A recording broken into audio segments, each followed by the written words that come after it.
আসসালামু আলাইকুম রহমতুল্লাহ।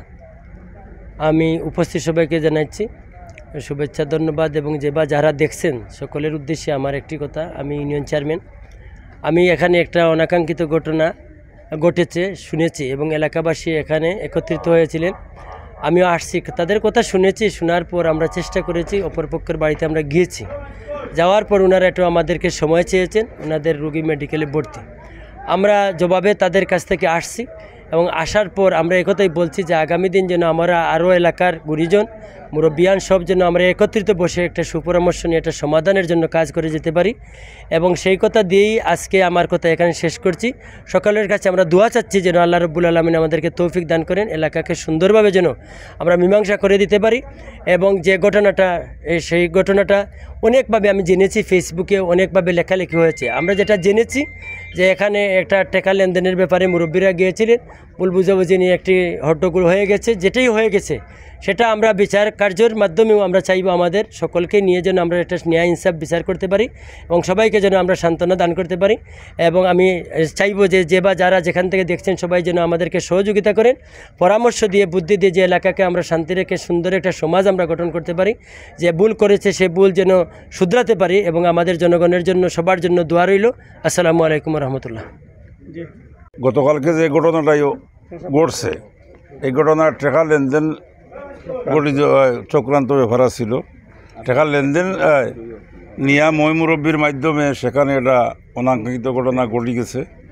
আর এই ঘটনা আমরা যখনই শুনছি, শোনার পরে আজকে আমরা সন্ধ্যা পরে এখানে আমরা অর্থ এলাকার আমরা 3 গ্রাম সহ সব মই মুরব্বী এবং আমাদের 8 নম্বর কান্দিকা ইউনিয়নের চেয়ারম্যান মহোদয় এখানে উপস্থিত আছিলেন। আমরা সবাই একমত পোষণ করিয়াও যে আমরা এটা সুন্দর একটা সালিশ বিচারের মাধ্যমে, একটা সুন্দর সামাজিক বিচারের মাধ্যমে এটার একটা সুন্দর ব্যবস্থা করি। তখন আমরা চেয়ারম্যান সাহেব নিয়া, আমরা 8 নম্বর কান্দিকা ইউনিয়নের চেয়ারম্যান সাহেবের নিয়া আমরা কিছু মই মুরব্বী ওই ভিকটিমের বাড়িতে যাই। এখানে যাওয়ার পরে গিয়ে আমরা এখানে শুধু মহিলা পাইছি, পুরুষরা নাই, কেউ বাইরে আর কেউ ছিল আপনার মেডিকেলে হয়েছে তারা ভর্তি। তারা আমরা কাছ থেকে 2 দিনের সময় নিছে এবং এই 2 দিন পরে তারা এই মহিলারা যারা ছিল এরা 2 দিনের কথা বলছে, 2 দিনের সময় ধরে এরা মেডিকেল থেকে আসি আর তারপরে আমরা বিচার মানব। তো আমরা আশা করছি এটা আমরা এলাকার মাধ্যমে আমাদের 8 নম্বর কান্দিকা ইউনিয়নের চেয়ারম্যান সাহেবের মাধ্যমে আমাদের উত্তর এলাকার আরও কিছু মই মুরব্বী অনুপস্থিত ছিলেন এবং আগামীকালকে আমরা আবার এখানে সন্ধ্যা পরে ওই জায়গাতে বসার একটা নির্ধারিত টাইম করছি। আমরা মনে করছি যে আগামীকালকে আরও কিছু মই মুরব্বী আমাদের সাথে আরও সম্পৃক্ত হইবেন এবং এলাকার গণ্যমান্য ব্যক্তিরা সবাইকে নিয়ে আমরা সুন্দর একটা সামাজিক বিচারের মাধ্যমে আমরা পৌঁছতে পারবো।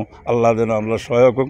আপনাদের সবার প্রতি ধন্যবাদ জানিয়ে আমি আমার বক্তব্য শেষ করছি। আসসালামু আলাইকুম। লামাহাজি ফতেপুর সেম এইরকম একটা ঘটনা ঘটছিল। আমি ওই জায়গায় ছিলাম, রাত প্রায় 2টার সময় ওই জায়গা থেকে আইসা শুনছি যে এইরকম একটা ঘটনা ঘটছে।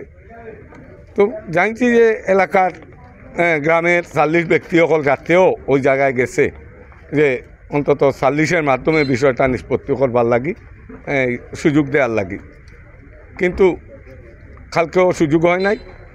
আজকে আরও আমরা ইউনিয়ন চেয়ারম্যান মহোদয় সহ আরও গণ্যমান্য ব্যক্তিবর্গ মিলে, আমি সহ আমরা আজকেও তাদের কাছে গেছি যে অন্তত সামাজিক শৃঙ্খলা, শান্তি শৃঙ্খলা যেভাবে বজায় থাকে উভয়রে বিচারের আওতায়, 40-এর আওতায় আসার লাগি আমরা বিনীত অনুরোধ করছি।